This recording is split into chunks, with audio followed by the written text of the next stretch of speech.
Yeah. But I think one question that comes up, just some people may not know a lot about your work, is what about all the differences in the Gospels? Like, how did that relate to your investigation? What did you think about the differences between the Gospel accounts?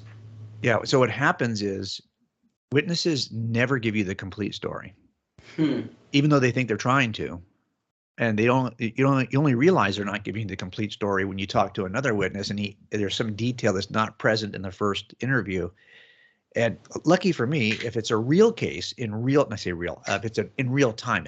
I worked fresh homicides for years before I worked unsolved homicides.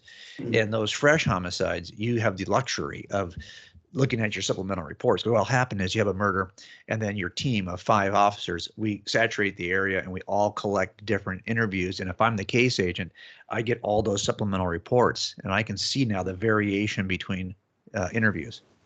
And some of these variations are pretty dramatic. They never agree. They never, ever, ever agree. But if it's a fresh case, I have the luxury, the benefit of being able to go back and call this witness and say, now, I'm not going to tell them what's in the other account.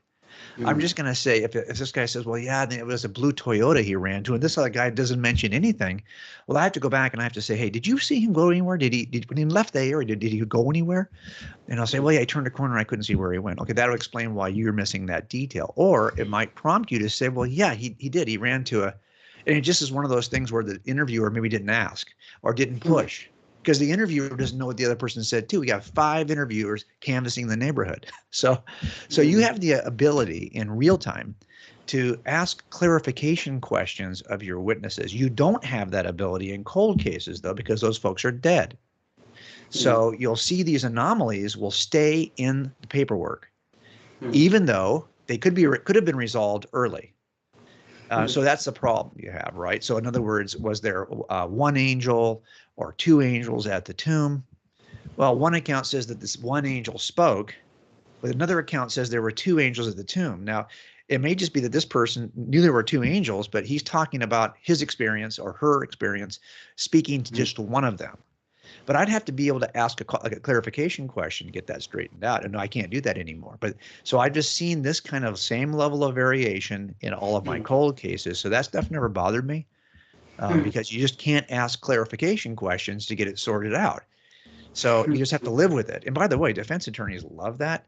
They will hop on that and make a big deal out of that. And we still convict these guys anyway, because I think people realize that there are lots of reasons why these accounts might be different. And by the way, if they were all word for word the same, I think jurors would say, kind of sounds like you're all getting together to make the story up.